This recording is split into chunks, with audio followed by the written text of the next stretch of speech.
Pourquoi? Parce qu'il faut, en dehors de travailler sur des systèmes autonomes et économes, des systèmes agricoles autonomes et économes, il y a derrière la volonté de montrer que nos zones moyennes montagnes ou les zones difficiles sont des territoires qui doivent rester vivants, où on peut vivre on peut être agriculteur.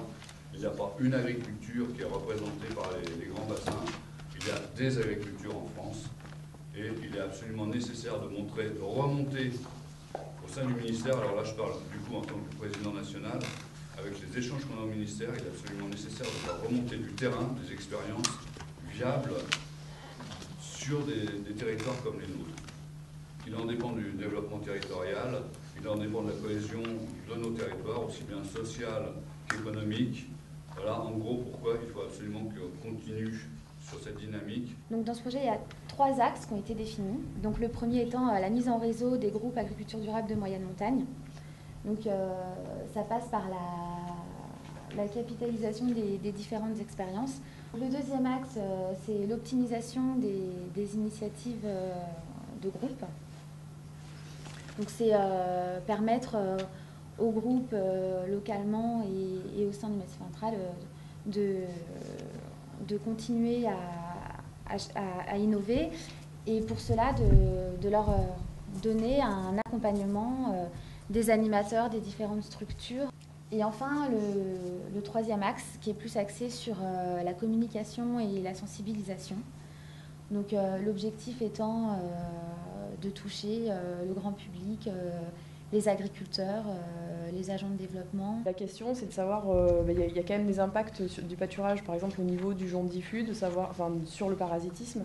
Donc c'est un peu d'arriver à mieux maîtriser la gestion de ces prairies humides parce que le pâturage a des impacts et des fois on ne sait pas en fonction du stade physiologique, de l'âge des bêtes, quand est-ce qu'il faut les mettre dessus. Voilà. D'arriver à mieux, l'objectif là-dessus, sur cette thématique des prairies humides, c'était d'arriver à mieux les gérer et en même temps d'arriver à montrer à d'autres paysans que c'est possible de les intégrer dans un système et que ça amène plus de souplesse. Donc à la fois de s'améliorer et à la fois de montrer que c'est possible de les intégrer.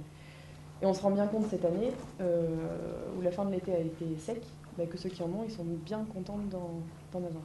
D'autre part, il a été prévu de poursuivre l'accompagnement des groupes vers des pratiques plus durables. Voilà, donc accompagnement qui a déjà commencé, des échanges qui sont prévus entre les agriculteurs, certains qui sont assez liés aux échanges, aux journées d'échanges et aux voyages d'études qui ont été réalisés jusqu'à présent, pour la valorisation des prairies humides et la gestion des espaces pâturés de manière générale. On a l'intérêt aussi de produire ces céréales sur la ferme, outre l'autonomie et le gain économique en termes d'énergie. C'est aussi la paille.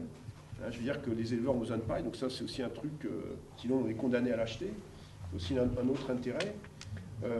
L'intérêt qu'il y a aussi derrière le méthane au niveau écologique, nous on l'a mesuré, c'est quand même comme c'est à bas niveau d'intrants, en termes de biodiversité aujourd'hui, sur les plantes messicoles qui sont des espèces qui sont aujourd'hui pour la grande partie sur la liste rouge, elles ne survivent plus que dans ces exploitations de polyculture élevage qui sont à bas niveau d'intrants, donc pas toutes. Donc celles qui n'utilisent très peu d'engrais, entendu pas d'herbicides, qui ont encore des semences fermières, parce qu'en fait, d'acheter des semences aujourd'hui, les normes sont telles qu'elles sont pures, quoi. Vous n'avez aucune chance d'avoir une graine de miel dans des semences achetées, quoi. Et bon, après on met du régras anglais, régras hybride, régras italien, on fait des mélanges, quoi. Et après tient celui qui tient, et puis le reste, ce qui reste à la fin, souvent il n'y a pas de miracle, hein, c'est la luzerne, le lotier tient bien et le dactyle. Après le régras anglais et le régras italien, on ne le voit plus au bout de la 4e année. Je trouve qu'on est souvent mal aussi orienté par rapport aux qualités de l'herbe, par rapport à l'aliment, que ce soit les marchands d'aliments, d'engrais, ils nous disent qu'il faut apporter ça pour votre terrain, et puis finalement on s'aperçoit que le terrain, que ce soit le phosphore ou la potasse, il y en a déjà. Qu'il ne faut pas forcément en apporter, quoi. Et l'aliment c'est pareil, pour engraisser un animal on nous disait qu'il fallait 6 kg, 7 kg, 8 kg d'aliments, alors qu'avec les qualités de foin qu'on a chez nous, et le foin l'hiver et l'herbe l'été, on s'aperçoit très bien qu'on peut aussi engraisser des animaux avec un coût réduit, quoi. Donc de ce côté là, je pense qu'on a été mal conseillé, mal orienté, quoi. Il y a en gros 25 ans, on a enfilé 30 hectares d'herbe, on a enfilé du maïs. Bon, on faisait du tourillon, de la génisse grasse. Et bon, c'est vrai qu'on ne regardait pas. Au niveau des pratiques, on mettait pas mal d'engrais. On mettait les engrais. Bon, du coup, l'évolution, c'est surtout par rapport à quand on est passé en production biologique en 2002. Et là, c'est vrai qu'on a arrêté tout ce qui était ensilage. On est passé en foin, que du foin. Et c'est vrai qu'on a vu une évolution qui est aussi bien des deux côtés au niveau environnemental et même économique. Parce que le maïs, bon, on arrosait et tout, mais ça nous coûtait quand même cher. Et avec le recul, une bonne luzerne est bien mieux vaut largement un maïs, quoi. Même au niveau des tonnages, surtout dans notre région, mais pas une région pour avoir des maïs à 2,50 m de haut. Moi je vois, il faut arrêter d'agrandir ces exploitations, quoi. C'est surtout ça le plus important. En termes de transmission après aux jeunes, moi je côtoie pas mal de gens qui sont pas du milieu agricole, qui pourront jamais s'installer si l'évolution de l'agriculture continue comme ça, quoi. Alors avec des petites structures, en valorisant un peu mieux les produits, moi si avec 50 vaches j'arrive à vivre, un jeune pourra reprendre mon exploitation alors qu'il ne pourra plus reprendre une exploitation où il y aura 150 vaches et du matériel et des investissements trop lourds à faire, quoi.